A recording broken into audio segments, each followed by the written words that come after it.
in the past, if we said that about somebody, it was a negative thing. It had a bad connotation. Oh, really? It meant they were liars. Oh, okay, got you. They were exaggerators. Oh, that guy's a big storyteller.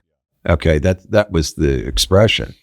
Now it's changed. Now it's a positive. Now we've got seminars on it. Now we've got consultants that teach you how to storytell. Now we've got webinars on storytelling.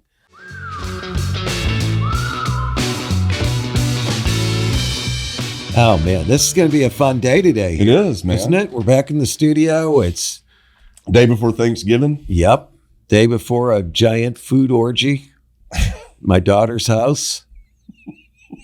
I'm bringing the honey baked ham. That's all I know. I don't really like turkey that much. It's disgusting. Yeah. We had to take my mother-in-law's turkey over there yesterday to Anna to spatchcock it. Do you know what that is? I know that sounds profane. Sorry, folks.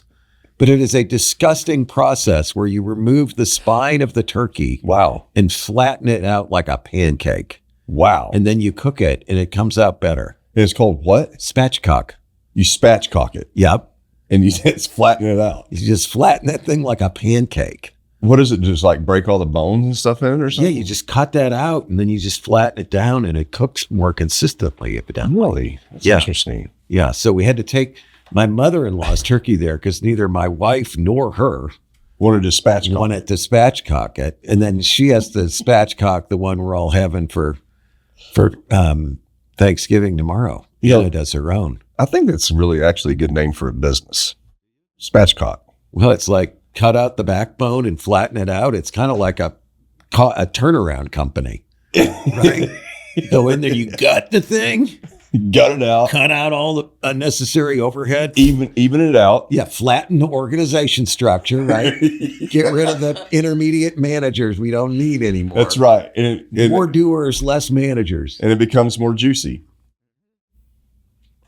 We should, man, I'm telling you, we're onto something. We are, spatchcock.com. We could invent a new term, buzzword in business. We're going to talk about a buzzword today in business, by the way. We are. Storytelling. That's your favorite one. If you get on LinkedIn, I swear to you, Eric, and you just put storyteller in search, you will get an unlimited list of profiles of people that claim to be storytellers. They all claim to be storytellers, okay? Aren't we all, as human beings, storytellers? I guess. I mean, some of us, maybe have more stories to tell than others because we've been around the block more than once. Fair. But storytelling's it's a big deal to the human race. I mean, we've been doing it since the dawn of time, right?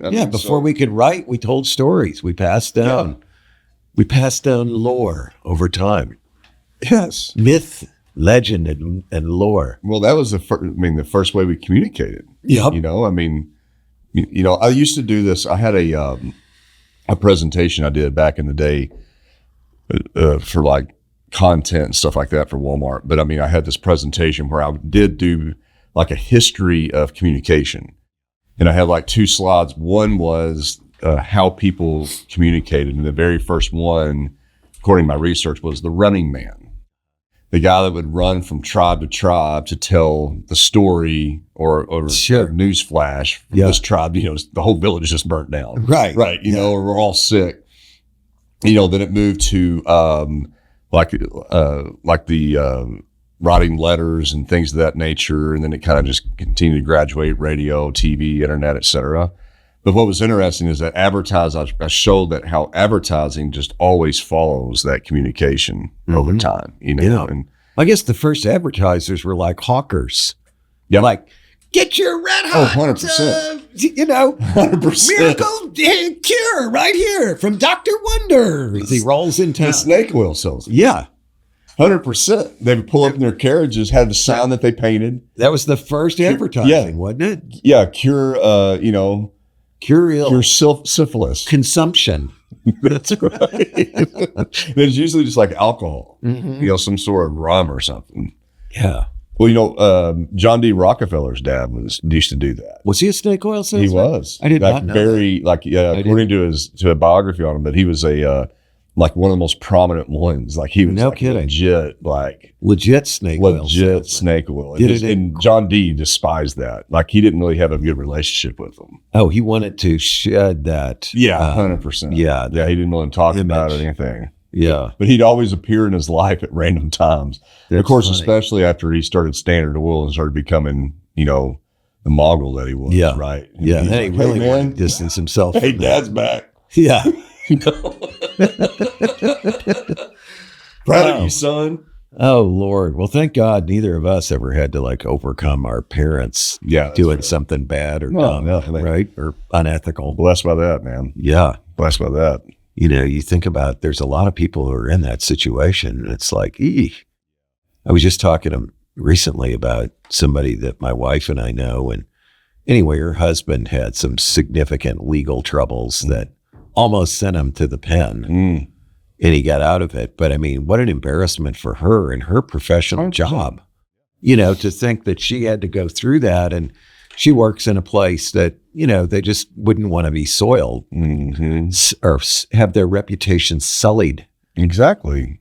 Well, I mean, business and life is hard enough without these additional things, right? That you have to overcome, man. I mean, don't even tell me. Business, as you've said many times, is nothing but problems. And that's where I'm going through right now with one of my ventures.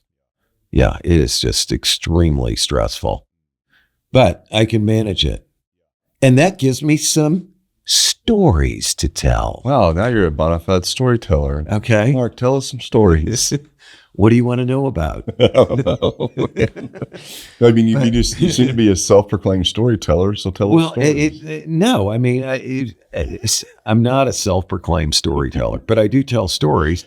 But, to me, storyteller, if in the past, if we said that about somebody, it was a negative thing. It had a bad connotation. Oh, really? It meant they were liars. Oh, okay, got you. They were exaggerators. Oh, that guy's a big storyteller. Okay, that was the expression. Now it's changed. Now it's a positive. Now we've got seminars on it. Now we've got consultants that teach you how to storytell. Now we've got webinars on storytelling. Yeah. Okay. Yeah, positions. Yeah, but it's all the same thing. I mean, it's like put your thoughts out there, right? So you can put them out in a variety of different ways. We can have podcasts. We can have new videos. We can put social media posts out. We can write articles, link to articles. There's all these ways that we can share our experience, right? And put our thoughts down. And then, I guess we can give talks. I gave a speech here last couple of weeks ago at the ULI conference. I guess you could say I was storytelling there. But one thing I will say about this topic is that in order to be able to tell stories, you got to have experience. Yeah, that's fair. Isn't it? Yeah. It's hard to be like a 22-year-old storyteller unless you've had a tremendous amount of work, business experience by the time you're 22, which is possible. I did, and you probably did too. If you think about the jobs we had, well, no, probably could have written about that stuff. Well, I mean, when I was 22, I was trying to start that magazine, which was nothing but a storytelling booklet. Endeavor. Right. Yeah. I mean, the whole endeavor was about telling the story of Arkansas outdoors, Yeah. And then you have to tell the story when you go to advertisers to try to get some advertising money, or storytelling to the contributors, and then obviously to the readers, I mean, so there's some storytelling going on in every nook and cranny of it. I mean, I guess that's true. Like, the not really the position as a storyteller, which, you and I both kind of scoff at that a little bit, but the reality that you have to tell stories well.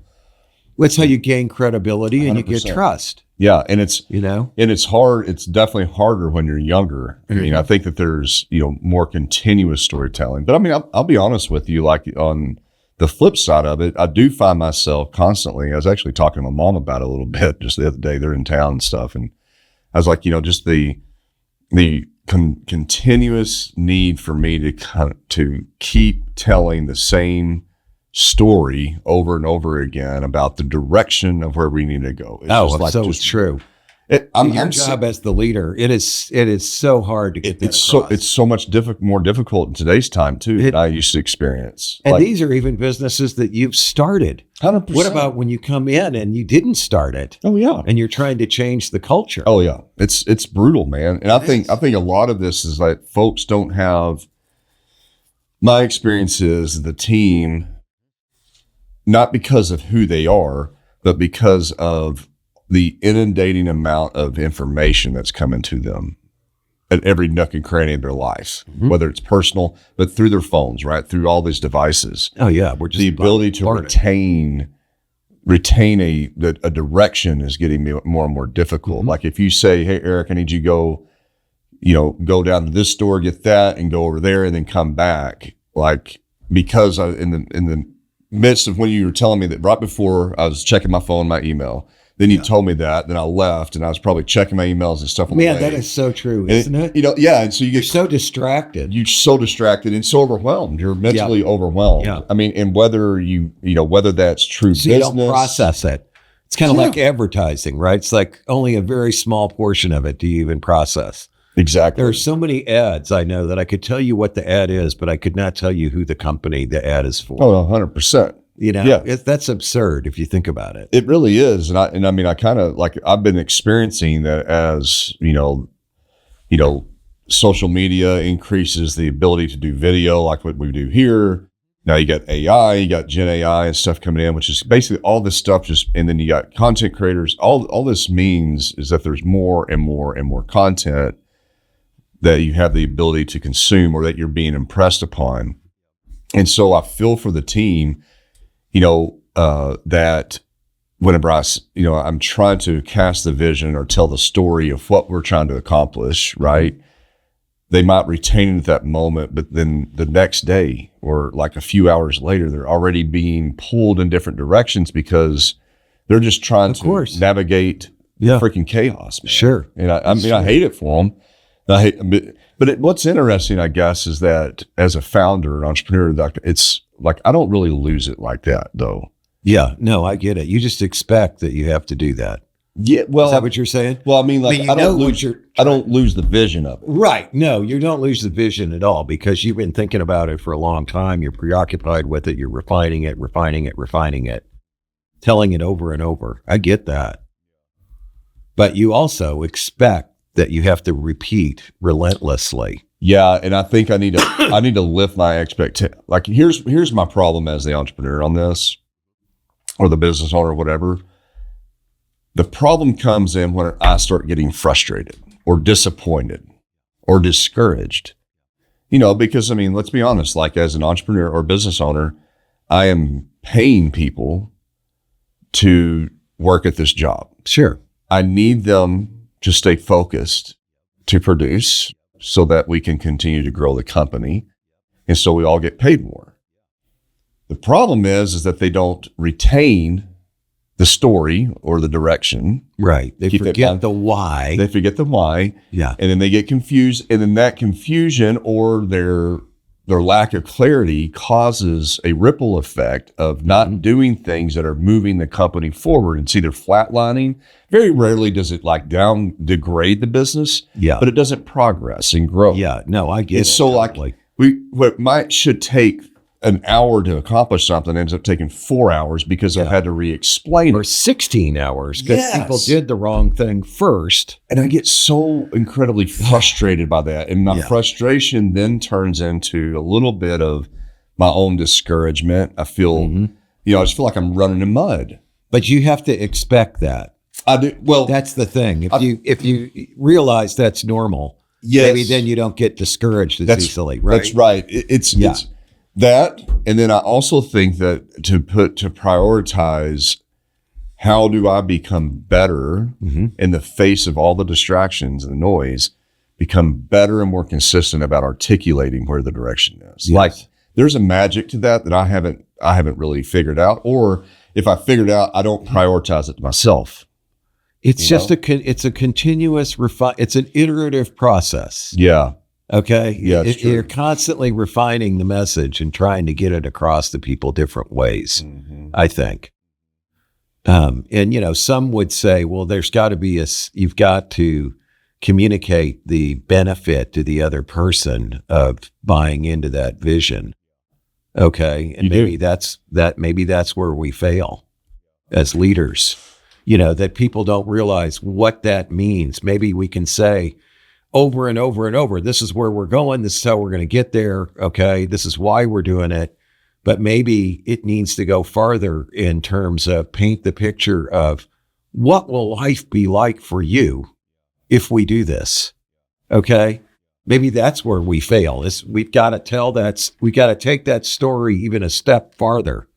And your story you're talking about is casting the vision of, how do we get that across? Well, there's a lot of different ways. Certainly one of the ways is we share our experience of how we've accomplished visions before, right? Yeah, that's true. That builds a little credibility with people. It does. But it's got to be more than that, too. It does, because it's not just that. I think that to expect that you've built a business and you've had some success, and then you're going to turn around and do it again, as you and I both very well know, it's not any freaking easier, man. Dude, I was thinking that today. I was stopped at the car wash on the way over here. It's kind of like a shower. I do my best thinking in the car wash. Do you? Yeah. I can see when I'm out there vacuuming, cleaning and wiping stuff down. Yeah. You like that. I do. I like a clean car. And I'll tell you, it's a lot easier when you got a small car than when you're driving a monster truck. Dude, the truck I have has a lot of real estate. Oh my God, that does. We got a new 4-wheel drive recently. I don't know if I told you, but it's not as big as yours, but my God, it's black. Everything on it is black. Yeah. So you can see it's freaking enormous. You got to climb up on top of the damn thing. My God, it takes like 4 times the effort to clean. Yeah. But anyway, I was out there vacuuming and it, and I got this sort of epiphany today that even though I've known this all along, success in one business does not guarantee your success in another or the next venture. Yeah.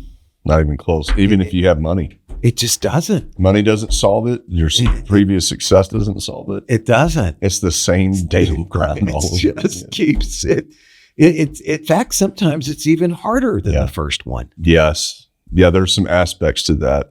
I feel like that it's interesting. I think like my experience has been like I feel like that there's more elasticity to the to the funds in a way, right? Yeah. You know what I'm saying? Like, it'll be okay. It's kind of like, you can kind of put things off because you just inject another $300,000 into it. I mean, that's where I am this morning. Okay. It's like 350. No, So you kind of just keep stalling things out to solve the real problem. Well, and like you mentioned before in one of the companies, like, oh, it's okay. The investors will take care of this. Oh yeah, that's my biggest concern. But I mean, it's that type of attitude, right? And it's just self-destructing for people to think that way. It is. It is so self-destructive. Too many rescues of the business. It really. It's bad habits. It's like your kids. It's the same. It's like you wreck your car. Okay. It's okay. Don't worry. As long as you're safe. Yeah. I'll buy you a new one. Okay. It's like, hell no. Like, you should be like, dude, you're screwed. I don't know how you're going to get a new car. Exactly. You're screwed. This is exactly. Way to go, stupid. It is the same thing when you keep bailing out the business over and over and over, that business, because you now have the resources that you didn't have the first time around. Yeah. But I mean, and the other thing is just some of these businesses, I mean, I'm sorry, but if you want to make money in business and you don't want to go broke and you want to do things that take the least amount of capital, you got to be doing service business. 100%. I mean, it's just, they're so much easier to start. They're so much easier to get positive cash flow. Yeah. They're so much easier to shut down if you had to. 100%. I mean, it just, you don't acquire the overhead that is that going concern overhead that you cannot get out of by pulling the plug. 100%. Yeah. 100%. I mean, I always try to get people to realize that. And it's such an incredible opportunity right now in service business because you can actually leverage AI and the tech that have the billions being poured into it, use it to your advantage, go fix a very niche problem. Exactly. And build your services around a little bit of that automation, and you'll just smoke everybody that's been out there in the business. And thanks to the internet, you can solve a niche problem and be discovered. Oh, 100%. Because 25, 30 years ago, you might be a niche provider, problem solver, and people didn't even know you existed. It just made that model a lot harder than it is now. But I think on the story, what I've also still been experiencing is it still requires this face-to-face meeting with clients, having a deck that you can show them to visualize and articulate what you're talking about. You need examples, you need portfolio, you need reference, you need pricing structures, all these things. And you still need to have that face-to-face correspondence with them because, and I mean, that has not ended. That's actually, I feel like, is just as much or more important than it's ever been. I mean, it's crazy. Yeah. Because again, I think the same principle we were talking about earlier about the team being distracted, the customer's distracted. Yes. Amen. Right. And so if hard to get their attention. I can't get an email from you. Yeah. If you sit down face to face with them, they're not looking at their phone. Hopefully. That's right. Right. Yeah. And if they are, I usually kind of just stop. It's a really good point. Yeah. I'll just stop and wait a little bit, Well, I just wrote an article on that recently, on this whole idea that, I mean, it is a problem in our culture that, and I don't want to generalize about young people because old people are the same way. Mm-hmm. People avoid face-to-face. Yeah. They just want to email and send texts, never call anybody and never go see them. Okay. Call is like a last resort, and then physically go see them is really not going to happen. But it's essential to get your story across 100% and to have trust and credibility and memorability. I think that's a really good point. Mm-hmm. You can't do it all with these other media. Dude, I still... The purpose of that is to set you up to have that face-to-face. 100%.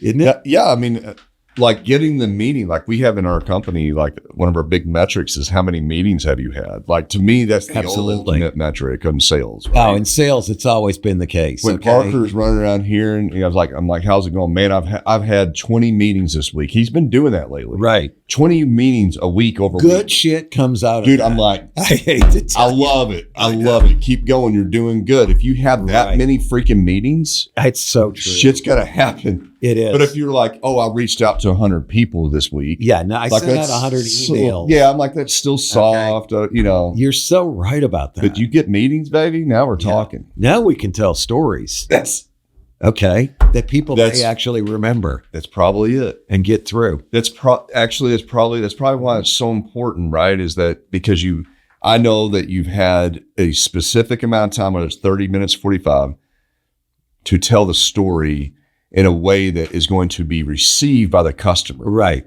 And they can have dialogue back. Yeah. If they're face-to-face meetings, it is so, it's like the epitome of sales. And you see the other feedback too. Yeah. The body language, the facial expressions, I learned a long time ago, I was a young entrepreneur and I went to this, just happened to be at like this convention or something. This guy was talking about communication. He was like, there's, most people think it's the verbal, what you say. Yeah. And it's not, it's like portion. 10%. Yeah, exactly. And it's like 40% is their body language and 40% is their tone of voice. Yeah. Yeah. No, you're right. I saw something like that recently myself. Yeah. That's so when you have it face to face, you get both of those 40s. If you're on the web meeting, it's a little bit harder. That is so true. I mean, if you think about like when I was building the company that's SWI Group today, now I didn't make any sales calls on anybody, but I gave a whole lot of talks. Okay. Cause that's another way. I was doing anywhere between probably 25 and 50 talks and seminars a year. I mean, I remember sitting 25 to 50. Wow. I remember there were weeks that I did more than that. Okay. There were weeks I went to 4 locations in a single week. I would do a seminar. I'd fly that night somewhere else. I'd do a seminar. I'd fly that night somewhere else. Can you believe that? That's heavy hitting right there. It is. I'd leave on Monday, Tuesday. I do one Wednesday, Thursday, Friday. But getting in front of the people is so pivotal. How did you get those gigs? How did you do that? Well, if you were talking, I mean, there were two different ways. There were two things. One were seminars we put on. Okay, you know how we got that. We sent out a ton of direct mail. Okay, inundate them, baby. Later on, it was email. Okay, but that's how we did it. But the other one was, how did I get the talks from the professional societies and trade groups and people like that? Was by putting out so much content that wasn't what everybody else was saying that they called me.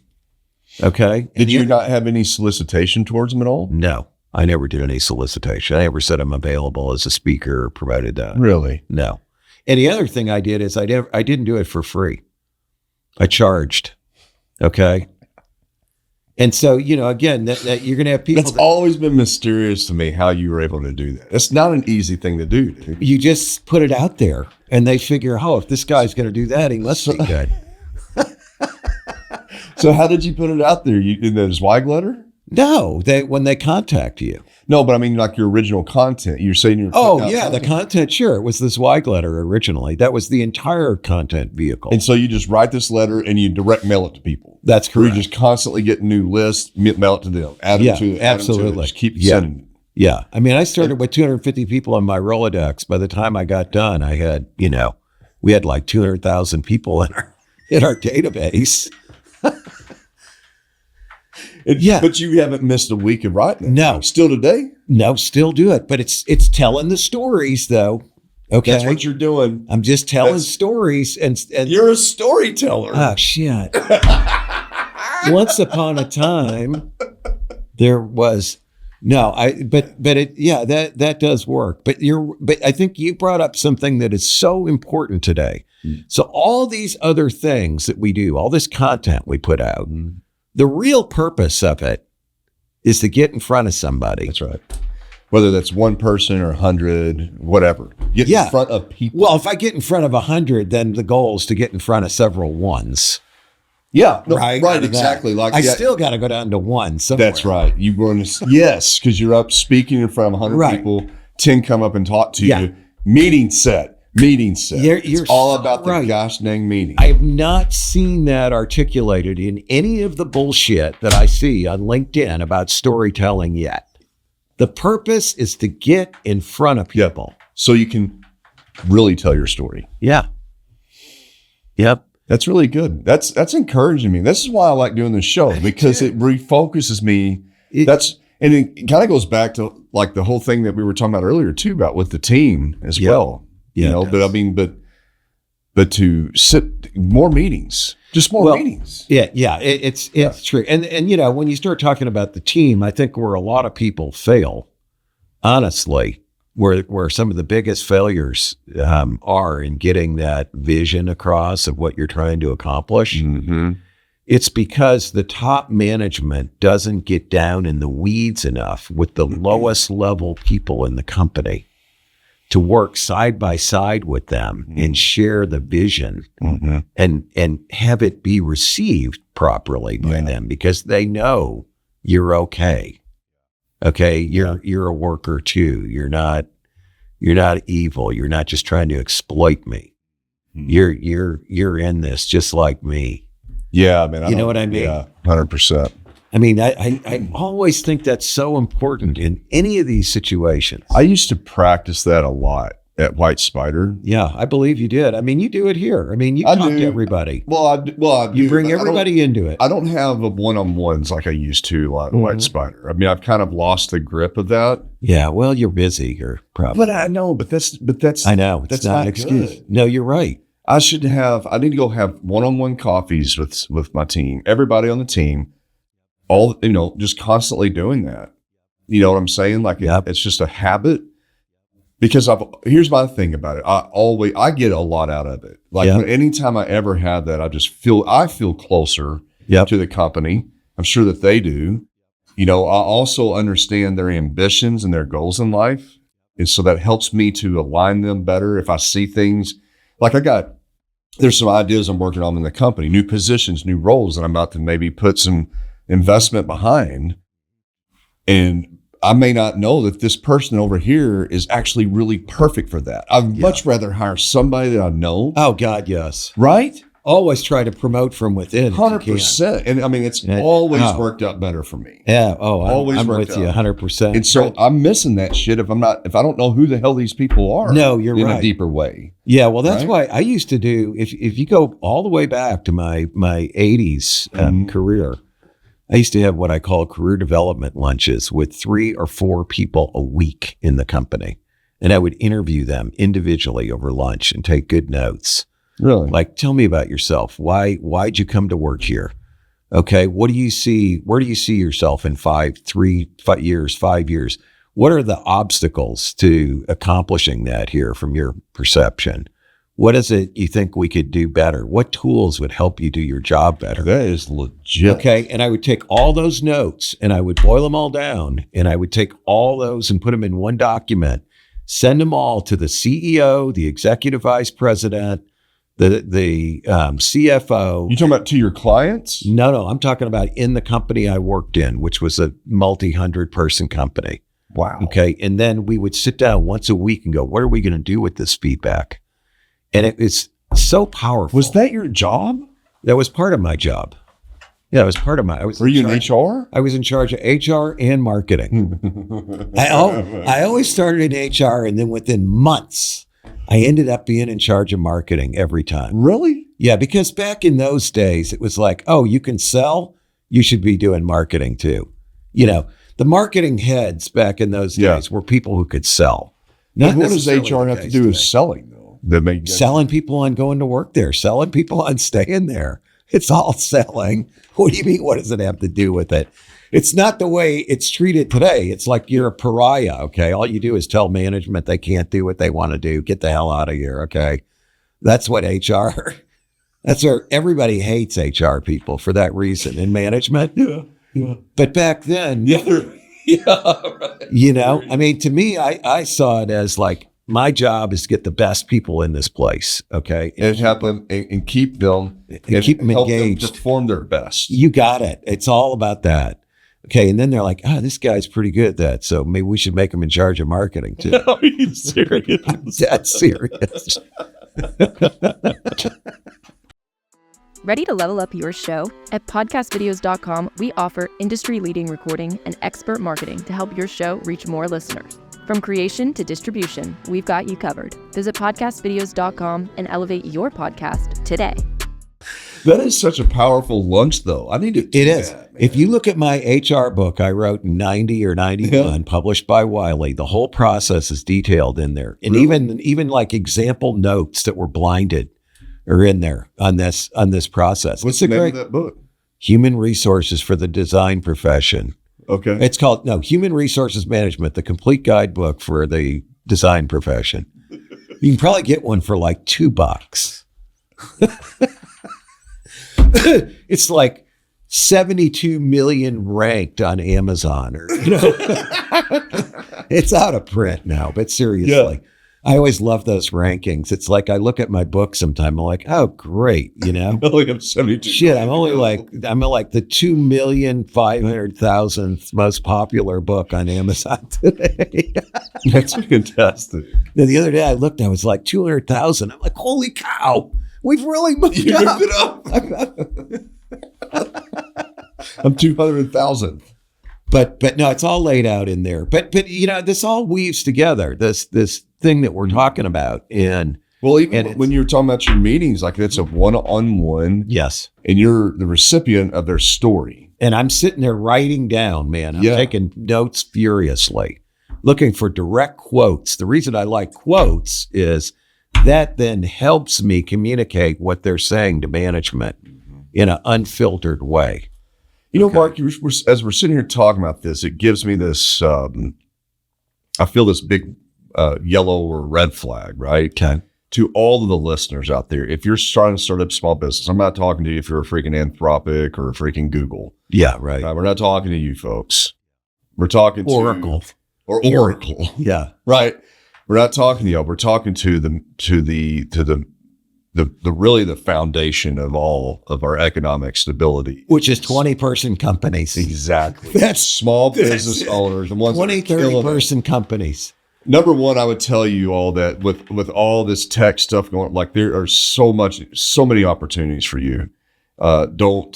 You can feel discouraged because it feels like they're just crawling into every nook and cranny, but you can actually leverage it. But number two, right. You're so right about that. Yeah. And number two is don't get fooled into thinking that you don't have to have one-on-ones with clients, with your team, with your vendors. Yes. Right? Absolutely. They need to know what you're trying to do. They got to support that 100% and feel like it's worth serving you. If you are meeting with individuals all the time, then you are actually on the right track. No, you're right. As the business owner, you're just constantly, and that's the thing is like, the truth behind it is like, there's a weird, and I still struggle with it. Like, man, I'm pretty good. I found out like overall in just using design softwares and making, resizing things and laying things out to get to whatever. I mean, like for whatever reason, I've got a long history. Been doing it your whole life. Yeah, it's like I had one of my That's not one of my strengths. Right, one of my teammates was behind me. I'm sitting there in Adobe Illustrator, just like bow, cranking out. I wasn't doing anything super creative. Right, but he's like, "Damn, man, you're pretty good." I know what the hell you're doing. And then I popped it down, saved it as that, put it in here, and to me, it's also like he's like, "Dude, and I've been told that for a long time." But it's hard for me to let go of that. Yeah, I understand. Because I can just get her done real easily. But then I feel when I'm in meetings all day, I'm like, man, I need to be behind the doing something tangible. But I'm getting pulled into meetings. And so, but really what I need to do is be constantly meeting. Because if I could get somebody to help do that, I could be meeting with them too. Yeah, you're absolutely right. I mean, I think a lot of us think the only way we're going to be able to advance our companies is these long periods of solitude where we can actually focus. That's what I keep instead of the month of focus is coming up December. Yeah, like actually it starts today when everybody's in Thanksgiving. Yeah, I get excited when we're all. It's funny. I was talking to a friend of mine. This guy, he runs a construction company. Yeah. Took it from 5 million to over 100 million in less than 5 years. Okay.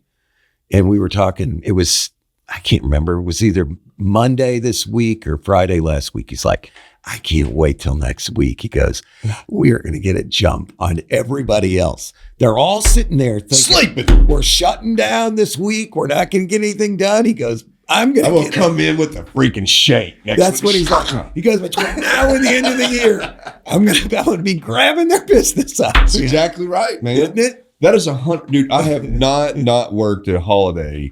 I don't even remember. I don't think I've ever not worked one.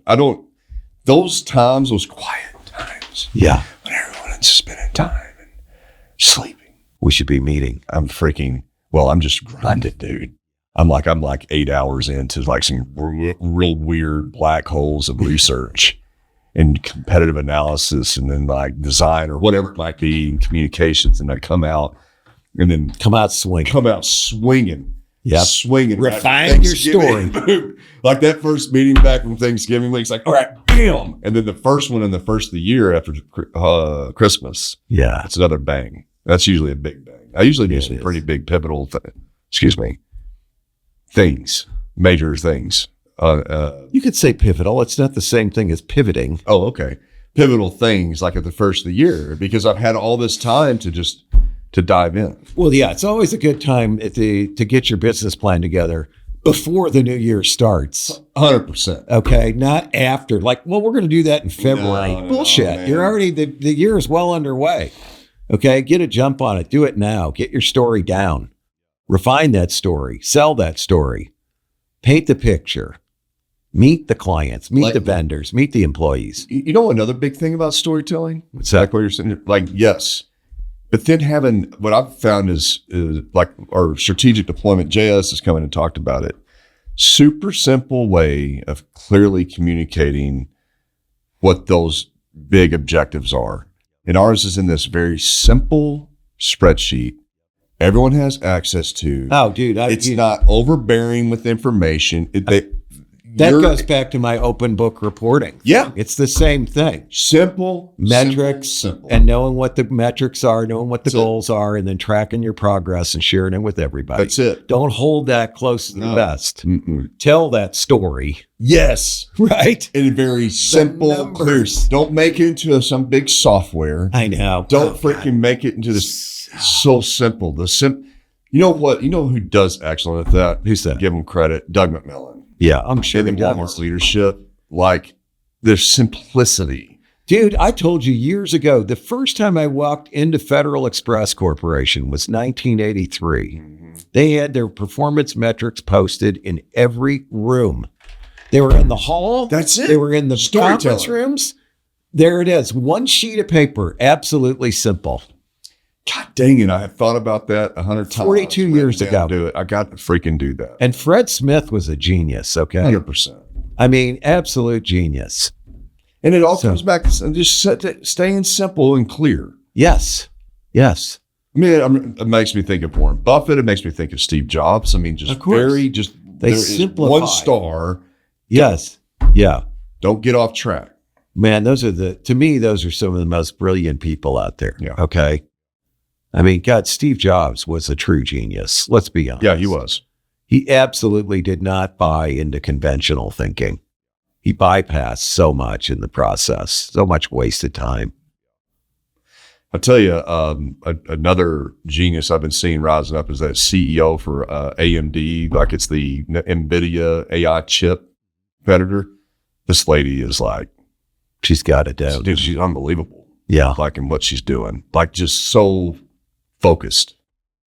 That's tremendous. It is, man. I mean, but that clarity of this is our target. And you don't, I mean, it's literally like if you're a captain of a ship and you let everybody on all the deckhands, everybody that's working, sailors are all freaking out because there's, look, we should go here. No, we should go there. We should do this. What are we doing again? We're going there. And you keep the freaking compass. This is what we decided when we started and set out. And nobody's going off track unless I say it. And the only reason I would say it is because I am so confident that that's not what we should do anymore. But this is where we're going. Stay course. It's absolutely true. Well, we're out of time, buddy. Okay. Believe it or not. Hey, happy Thanksgiving. Same to you and same to all our listeners. We're thankful that you tune in every week and listen to what we have to say. And I'm inspired to walk out of here with the emphasis and priority of meetings, clearly articulating the story, the top lines, like you're talking about. And I hope you are too, because the big concern is like, what do you do? What are you supposed to do as a small business owner? You got too many things to do. But these things are the important things right here. You're right on with that. All right. Well, don't eat too much turkey. And if you do, don't drive. And what was your turkey making secret you called it again? Spatchcocking. Yes. Look it up. You need to spatchcock your turkey. Spatchcock your turkeys. I'm going to be eating a honey baked ham. I tell you, they should be a sponsor of this. They have the best product ever. Is it that good? Oh, it's better than anything. I love it. Absolutely love it. And I'm changing my diet, by the way. I don't know if I told you. For about 10 days now, my cholesterol was elevated. My blood sugar is borderline, diabetic. Really? Yeah. So, I mean, for 67 years, I've eaten anything I want, ribs and fries twice a day. Okay. Folks, and I've seen it.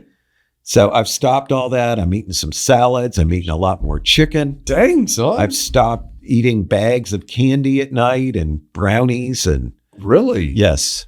So I'm Do you feel better? I do. How long ago did you start? About 10 or 12 days ago. So you definitely feel I already feel better. Yeah. Yeah, that's good. You're going to feel a lot better. My gut's going down. Yeah, you look like you're freaking trimming up. I am. Six-packing it, man. Yeah. The diet, I guess I'll make a little bit of an exception on Thanksgiving, but I won't eat like 10 rolls like I normally would. Was it really that hard for you to change that diet at all? No, really You wasn't. just decided to do it? Yes. It's important, so you just do it. Yes, exactly. Make your decision. Yep.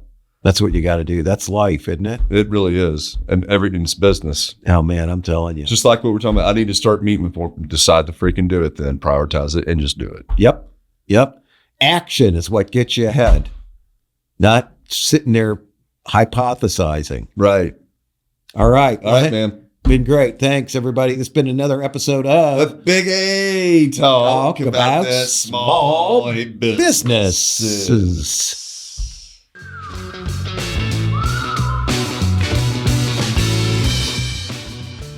Thanks for tuning into this episode of Big Talk about Small Business. If you have any questions or ideas for upcoming shows, be sure to head over to our website, www.bigtalkaboutsmallbusiness.com, and click on the Ask the Host button for the chance to have your questions answered on the show. Stay connected with us on LinkedIn at Big Talk About Small Business. And be sure to head over to our website to read articles, browse episodes, and ask questions about upcoming shows.